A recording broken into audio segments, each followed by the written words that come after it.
The Duke Blue Devils did the unthinkable, not in just winning the game against Alabama, but how they won it. And yeah, Duke is going to win the national championship.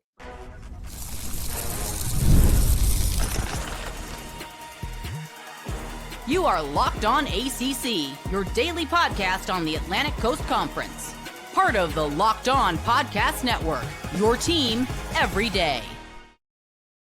As we get closer to one shining moment, we are Locked On ACC. He is Kenton Gibbs from Locked On Wolfpack. I am Alex Donno from Locked On Canes. Thank you so much to the everydayers for making Locked On ACC your first listen and your first watch today. We're available free wherever you get your podcasts. We're free on YouTube. We're part of the Locked On Podcast Network, your team every day. Today's episode is brought to you by FanDuel. Right now, new customers can get $200 in bonus bets when your first $5 bet wins.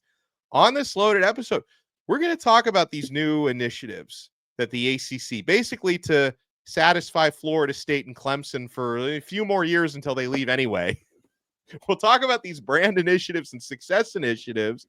And, you know, Kenton is going to bring up, I think, a fair point about the initiatives being a little bit unfair, but also who else can benefit besides the obvious answers of Florida State and Clemson, because I think there are a few other possibilities there. And it's all about the Duke Blue Devils. We'll talk about their matchup coming up in Houston against Houston in the Final Four in San Antonio.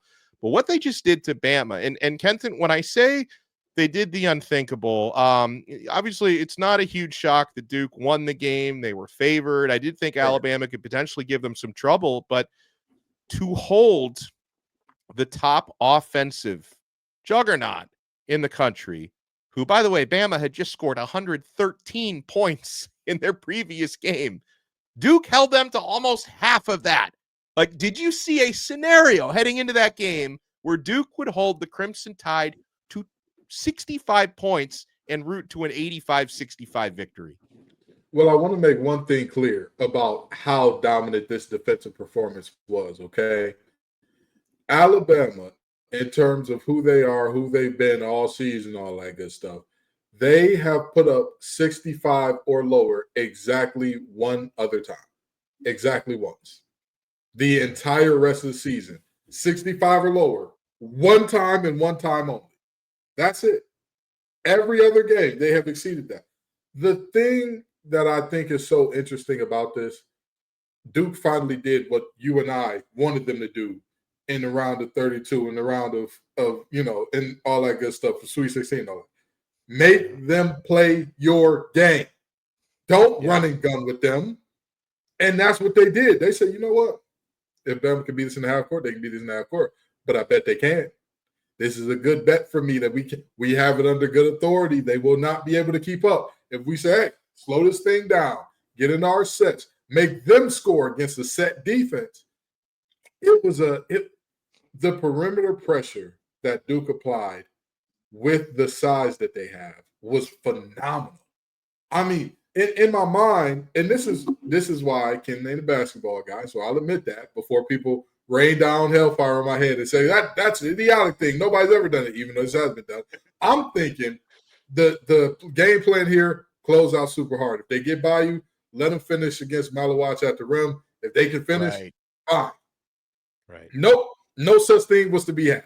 You know, Donno watched it on tape delay like he was back in the 70s. I watched it live in real time, and both of us came away like, what? What was that perimeter defense? All of the love that we give Cooper Flagg for his offense, Con Knipple for his shooting, all of the love that we give Proctor for his timely scoring. All three of those guys were just like, hey, I'm going to give you a straight jacket, and here's some soft padded walls because you're locked up for the rest of these 40 minutes, buddy. So, you know, hey, it's been fun, been a good run. You know, Nate Oates talked all this talk about, you know, the middle of the SEC has more wins than the top ACC team. How'd that work out for you, Coach Oates? How'd that work out for you? Duke has this just beautiful combination of length, versatility, and chemistry on that roster. I mean, 3 true freshman starters, but the upperclassmen complement it so well. And, Cooper Flagg is not the only guy who can step up in a big way. I mean, you talk about Malawach, especially his defense. It was Con Knippel was the one who led Duke in scoring with 21 points. Tyreek Proctor had another awesome game with 17 points. Flagg, I guess for him, it was kind of a pedestrian day scoring wise. Still played a great game when you look. Go ahead. Oh, I said it was a regular old quiet night from Cooper Flagg. Yeah, I got 16, 9, and 16 points, 9 rebounds, 3 assists. So only had 1 block shot in this game, but it was a very impactful block shot from Cooper Flagg. And with Duke, they want to play, I guess, as many tournament games in New Jersey. They want the Final Four to be moved to New Jersey. They've never lost an NCAA tournament game in that state, and they're on their way to the Final Four for the 18th time. They're going to be taking on Houston. Now, Kenton, your take on this NCAA tournament, does this one, like, if you can rate the tournament to this point on a scale of 1 to 10, because there's something a lot of people don't like in the fact that you look at the Final Four, top seed Alabama, or top seed Auburn, taking on number 1 seed Florida, number 1 seed Duke, taking on number 1 seed Houston. I mean, this may be, I know, I'm sure our guy Isaac Shade would have some stat that's like, no, in 1967, it was more chalky than this one. But listen, in my lifetime, you rarely experience chalk like this with all 4 number 1 seeds getting to the Final Four. But I've still been entertained. And you know what? I'm okay with the cream rising to the top. And if anything, the selection committee clearly did something right when they assigned their number 1 seeds. I'm going to say something, and many people are not going to like this. This was not the selection committee doing something right. This was NIL doing something right. Players don't stay at really small schools anymore. Of the 30 conference players of the year, I believe only 4 or 5 of them are still playing. So that takes it down from 30 to 26. Of the 26 remaining, how many do you think are in the transfer portal already? I don't even want to guess. All of them? 11. 11 at the moment of this recording. Jeez. So basically, if you're in that lower half of conferences and you're one of the best players in the country, guess what you're going to go do? Yeah, you're going to transfer. You're going to transfer. You're going to end up at a Duke. You're going to end up at a Houston. You're going to end up at a Purdue. You're going to end up at a Kansas. You're going to end up at an NC State. You know what I mean? Well, Waco. Hey, you're going to end up somewhere else. That's the point that I'm saying here. So I think that we will be seeing more chalk results because back in the day, the thing that created the variance, the thing that made the madness in March was you had all these guys that, the best player on that team is going to have a 3-year career in Lithuania. But you've got guys that have played together forever, guys that are really talented that have played together forever. You've got the conference player of the year from the SoCon with 3 other guys that came in the same recruiting class as him, and they maybe got 1 transfer from a high major school, and boy, they're rolling. They're a bowling ball of butcher knives, as opposed to what you see now where, again, it's just all of the best players get sucked up and concentrated into, in essence, 3 or 4 conferences, which means you're not going to see those upsets as often. That's just not what's going to happen. By the way, can you explain to me why the college basketball transfer portal opens before the tournament ends? Like, it opened on March 24th or March 25th? I don't understand why you can't wait till the tournament is over to open the portal. Like, if it was right up against academic enrollment deadlines, which is the case for football, right? Like the football, at least the winter transfer portal, it opens when it does because it gives you time to enroll for spring classes somewhere. But it's like semester's almost over. Like I don't understand why, because it offers so much disruption, even to teams that are in the tournament. And for coaching changes, coaches have more pressure to get to their new spot early to handle the transfer portal if they're new. Like, I don't understand why we can't wait until, first week of April to open the portal. I 1,000,000,000% agree. I 1,000,000,000% agree. Again, with football, there's a specific reason it has to happen the way it happens. And even with football, I don't like it. Me personally, I would much rather have it be literally the week after the conference championship week. Boom, next week, open the portal. Open it right then so the guys know, hey, you're not going to have this kid for the playoff. He's gone. Hey, Right. and as unfortunate as it would be, at least it would be different. For basketball, there is no logical reason to have it like this. You just talked about the enrollment factor. There is no enrollment factor here. There is nothing saying, yeah, if we held off for 3 weeks, this would deeply impact their chances of getting enrolled at school X, Y, and Z, or A, B, and C. It's foolishness. It really and truly is foolishness. And you look at these teams that are impacted.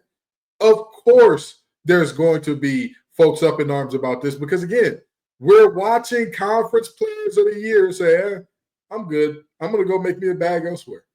So if we're seeing teams that are in the tournament or just barely missed the tournament, or teams that are still playing say, hey, what are we going to do with this kid?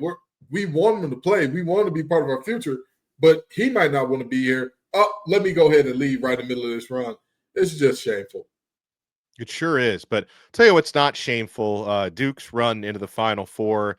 They match up with Houston and San Antonio. Can Houston test Duke in a way that Alabama couldn't? Let's talk about the matchup. Let's talk about the odds. And let's talk about these Blue Devils and how they're going to go all the way. You want to keep it locked right here. Kenton Gibbs and Alex Donno. We're only getting started on this brand new episode of Locked On ACC.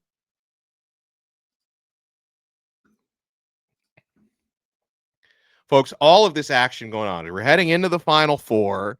NBA action left and right. March Madness is here, folks, and FanDuel is giving you the chance to get in on the action like never before. Right now, new customers can get $200 in bonus bets when your first $5 bet wins. That's 200 extra bucks to use on everything from buzzer beaters to Cinderella stories, even who's cutting down those nets. Guys, by the way, if you've been betting on Duke throughout the tournament, they have covered the spread in 3 out of the 4 games that they played. So you have made money if you have bet Duke against the spread every time, which, Kenton and I have strongly felt that way throughout the tournament. Guys, the FanDuel app is simple to use, and when I win, I get paid instantly. No waiting around. So visit FanDuel.com, get in on the college hoops action all tournament long.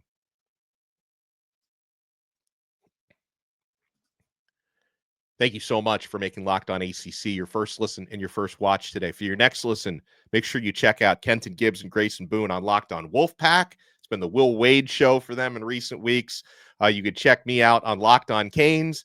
Miami basketball, they did just hire Jay Lucas from Duke, which is exciting. Talking a lot of spring football there on Locked On Canes, as I know Kenton and Grayson are as well. So check out Locked On Canes and Locked On Wolfpack. All right, KG. So Duke will take another number 1 seed, the Houston Cougars, coming up in the Final Four. And Houston, what they do very well, 2 things that stand out. Really 3 things that stand out. Their 3-point shooting.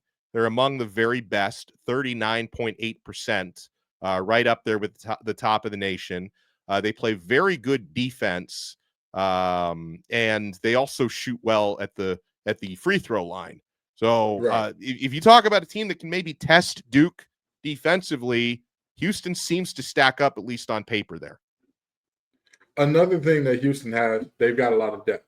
They've got a lot of guys that when you know that you're playing up against the Samson squad, you know that they're going to play some defense. You know they're going to get in the stands. That's right. But they added the 3-point shot this year, and I think they learned from last year, the incident with Shed where he got hurt.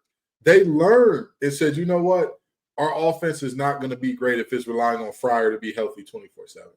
Our offense is, we are cooked, we are done, we are fried, dyed, and laid to the side. If we're like, please, guys, please don't let Milos get hurt. Don't let Milos get hurt or we're done. They learned that from last year because we saw a Houston team that was looking like they were in good shape to win, and then all of a sudden, oh man, Jamal Shead goes down, and that was it. They've learned. And so they're a deeper team. They shoot the ball well. They are a poor man's version of Duke, more or less. They do not have the same length, but again, they have depth. They can come at you in waves like a hockey team darn near, and they have shooters everywhere. They're going to give you problems, and they can play multiple styles of game. You want to play upbeat? They can play upbeat. You want to play half court? They can give it to you however you want it. They're a 1 seed for a reason. The only problem is one team has Cooper Flagg and it ain't them. Okay. Yeah. That's what I think is going to be the biggest deciding factor here. If Cooper Flagg can have a game where he says, I'm the number one player in the draft, and this is why. I don't think it'll be close. But if they can keep him under wraps, if they can give him another, again, quiet for Cooper night, not regular player quiet, right? If it's regular player quiet, then they might win it outright. But if they can have a night where they keep him quiet for Cooper, they stand a chance. Yeah, I mean, quiet for Cooper is like a low scoring, double, borderline triple-double. That's a quiet one for Cooper. 18, 8, and 6 is like, oh, he was real hush on it. Yeah, right. Well, what happened, Cooper? In a terrible game today, 18, 8, and 6. And so this is a top offense versus a top defense. So per KenPom, Duke is ranked number 1 in adjusted offensive efficiency. Houston ranks number 1 in adjusted defensive efficiency. So something's got to give. But you talk about the way Duke complements themselves. So number 1 in adjusted offensive efficiency. Duke ranks 4th in adjusted defensive efficiency, which is not too shabby. So I like that. But here's something I want to get into with Duke. And I feel like with how, because I've been so, as have you, I've been so complimentary of Duke, throughout this episode and recent episodes. Like a part of me feels like I need to shower after saying so many nice things about Duke basketball, because Kenton, like historically, okay, yes. Duke, obviously very popular hoops program. They've done a lot of winning. Right. But very polarizing, right? A lot of people love the Blue Devils, and a lot of people, like me, historically have been haters, because there's just something about what that brand at least used to represent.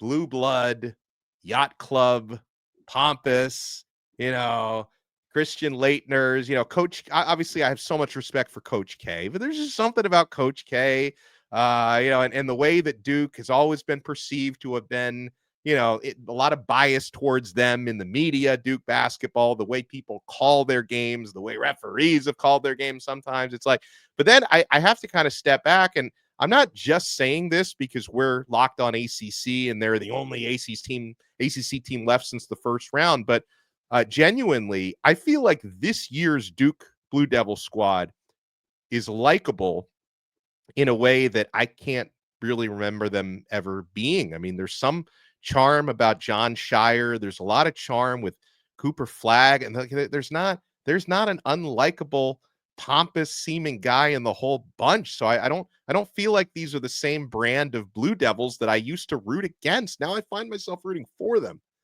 Stay with me now. Stay with me. Okay. You're wrong, but you're right. Stay with me. What? Stay with me. Okay. You're wrong because Duke didn't become more likable. They're the same guys they always were. They have a team that's deep, filled with star-studded athletes, but they're led by a great white hope. You know what that means. Some white boy that can ball, that talks his talk, and he walks the walk. They got that in Cooper Flagg, do they not? Sure. A coach, well-manicured head of hair, a guy that is, he's much less fiery than Coach K was, but a guy that's willing to go after the refs, a guy that's willing to mix it up if he doesn't like the way things are going, and John Shire. Do they have that or do they not? They do. Stay with me now. The reason that we don't dislike Duke the way we used to is because it's like on the show or like a movie series, right? Where like Captain America and the Winter Soldier, at first it was like, oh God, Bucky's back and he's a villain. We got to stop him. And it's like, yeah, Bucky looks like a villain until the real villain pulls up, until Thanos pulls up, until Sentry pulls up. Now all of a sudden there's a bigger, worse threat. So now the guy that once was my enemy, we got to be friends. Come on over, brother. Hey, let's get together. Who's the big bad? Who's the enemy? Nate Oates, Lane Kiffin, and everybody in the Southeastern Conference. That's the big bad. Because like, how is Lane Kiffin catching shrapnel in a basketball discussion? Because this is the problem. It's not the players of the SEC that are talking like, we're a different, it's a different league. Because they got to go out there and sign the check that their coaches are writing for them. They've got it's coming out of their account. So the players are like, hey, we're going to go out there. They're a good team. We'll play our best ball. Woo-woo-woo-woo.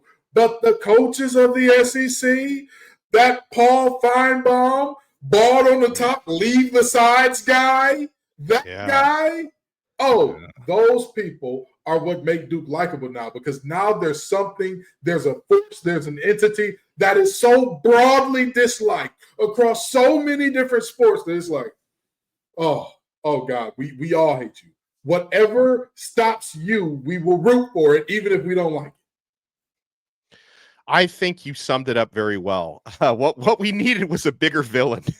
I think you summed it up well. Duke is the winter soldier, and the SEC is Thanos. There you go. Sometimes your enemy becomes your friend when it comes to when you get a common enemy. I think that makes a lot of sense. That makes a ton of sense. Now I want to talk when we come back, and this is something, honestly, I don't know why Duke doesn't get talked about more with this, and I think there are some others that I want to bring up. Who can benefit from the new ACC brand initiatives? The brand initiative is where, you get higher TV ratings, higher profile. You can make more money within the ACC revenue structure. And the success initiative, you do more winning in football and basketball, you make a higher revenue share. And also, is the brand initiative, is the game rigged towards certain teams? You want to keep it locked right here. We're not done yet on Locked On ACC.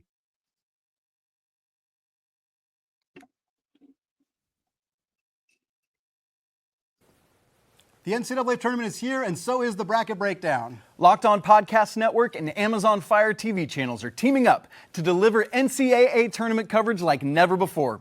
Watch studio shows featuring former players and Locked On's local experts as they guide you through every upset, buzzer beater, and bracket matchup. Stream it all for free on Amazon Fire TV channel. Search Bracket Breakdown to see it all for free. It's your team every day. Those guys are the best. Andy Patton and Isaac Shade on the Bracket Breakdown. So, Kenton, when people talk about this, the brand initiative and success initiative, first of all, I think a lot of people don't understand that technically all 17, or I guess 18, if you include Notre Dame in basketball, all ACC schools do have an opportunity to earn more through these initiatives. Most people just say, hey, this is the ACC's way of guaranteeing more money for just Florida State, who was suing them, and Clemson, who was suing them. But everybody has an opportunity at this. Miami is another brand that gets brought up a lot. Of course, really high TV ratings last year in football. The program seems to be ascending there. They're going to try to fix the basketball program with Jay Lucas and a completely new roster for next year. So Miami gets brought up a lot. So first things first, Kenton, in terms of the game being rigged, okay, part of the way that the ACC is going to, help certain teams get a higher revenue split through the brand initiative is more matchups in football against Notre Dame. When you play Notre Dame, not a member in football, but a scheduling agreement, right? So the ACC can have Notre Dame play certain teams more than others. And when you play Notre Dame, your TV ratings are guaranteed to be very high. That's just the way that it works with a brand like that. So the ACC is only guaranteeing Florida State, Clemson, and Miami to have more frequent matchups against the Fighting Irish. Those are the teams that they give it to. So, I mean, is that fair to really only give those three brands the opportunity?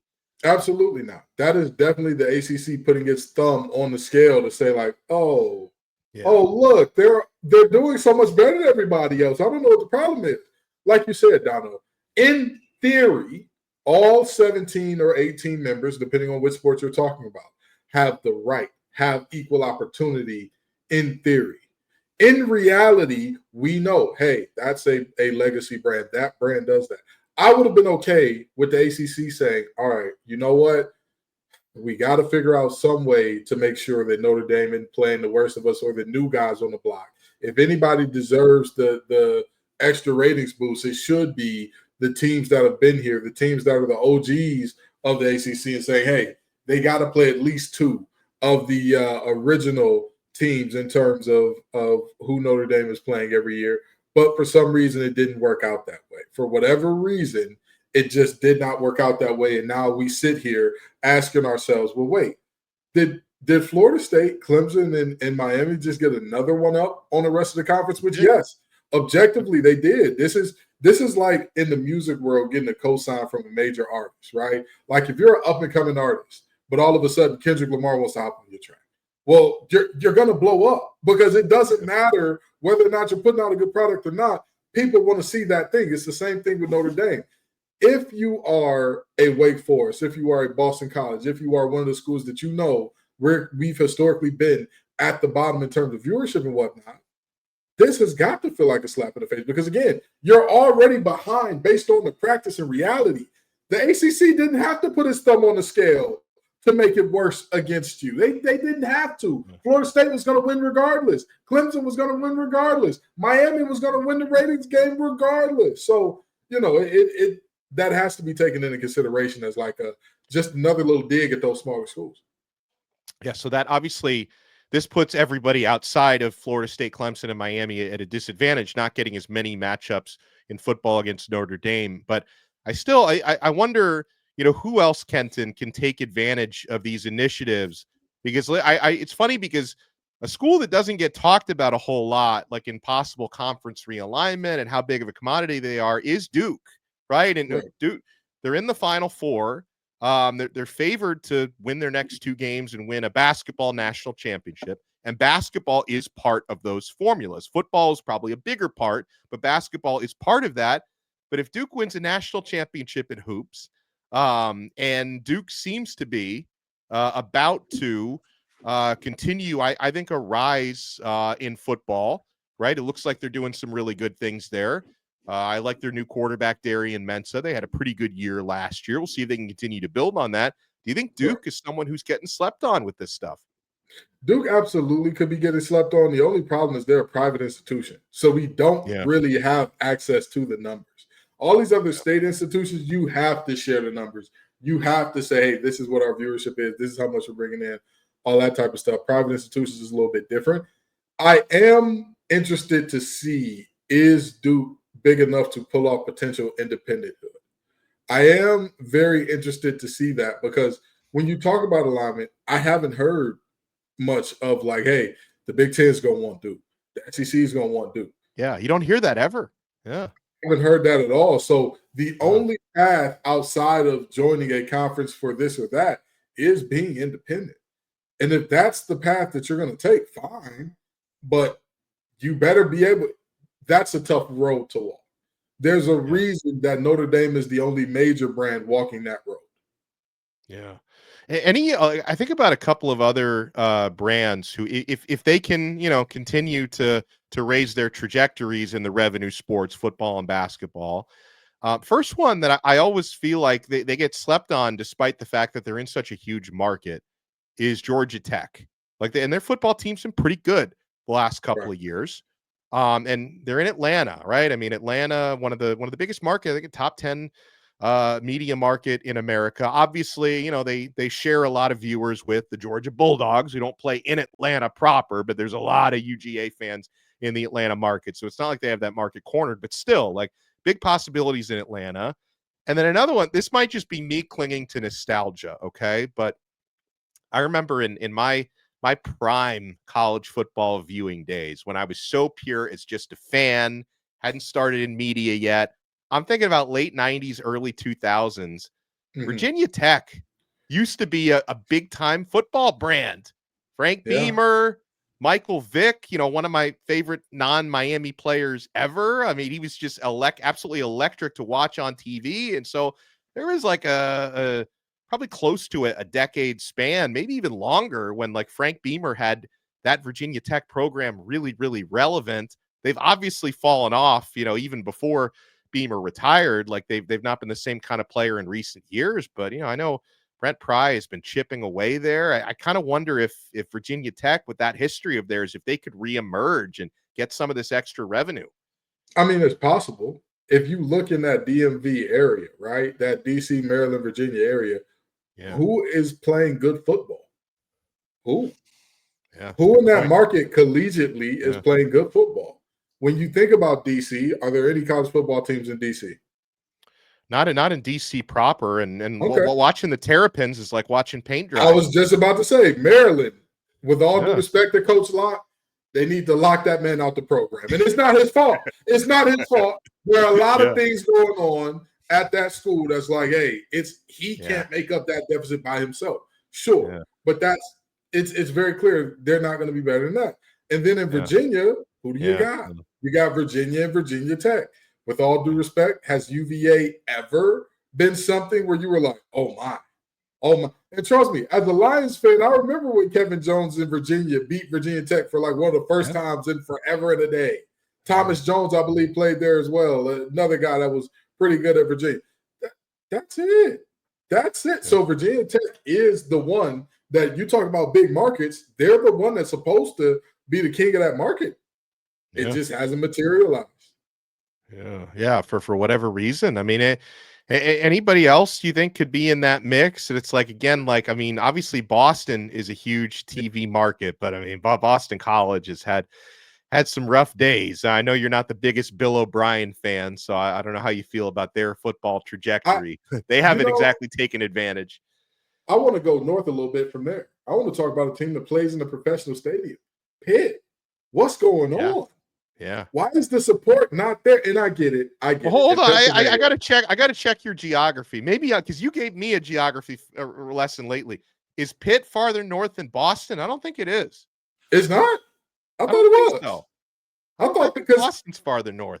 Pitt is next to Ohio. You know what? You might be right there. You might be right. but either way you cut it or slice it, I'm still Pitt is definitely north of Boston. Yeah, it's definitely north. Yeah. But either way you cut it or slice it. We need somebody to settle this debate in the comments. What's farther north? Right. What's farther north, Boston or Pittsburgh? Because I'm all in with Boston. Kenton's all in. I'm 1,000% in with Pittsburgh. I am 1,000,000%. I think you're 1,000% wrong. And I'll be that. But I'm telling you, I'm surprised that they haven't. And the thing is, they've taken big swings. Capel was a big swing. He was supposed to be the next hot assistant out of the Coach K tree. It didn't work out. And then you look at Narduzzi. Narduzzi is technically the last Atlantic coach to ever win an ACC championship. And I'm sorry, the last Coastal to ever win a championship. See that? I got something for you there. Can you read that? Can you read that out loud for me? Can you read that? Boston is farther north of Pittsburgh. All right, you got me. I got the latitudes and the longitudes on there. You got me. I will admit I am wrong. Here. But in all seriousness, I'm confused as to why Pitt, I guess we're going south from Boston, why Pitt is not better at football. I really am. Yeah, I'm with you on that. Well, I mean, sometimes this is like the second time in 2 weeks that an episode of Locked On ACC is turned into a bizarre geography lesson. So I don't know what we're doing here. I mean, stay for the geography, ladies and gentlemen. Yeah, that's exactly what you're doing. We'll be breaking down the evolution of European borders since World War I coming up in our next episode, or we'll probably talk more about the Duke Blue Devils. Maybe you may need to learn about Yugoslavia. Come on back. We'll tell you about it. Isn't Yugoslavia like 10 different countries now? We'll find out. We'll find out tomorrow. Right here on another episode of Locked On ACC. We are part of the awesome Locked On Podcast Network, your team every day.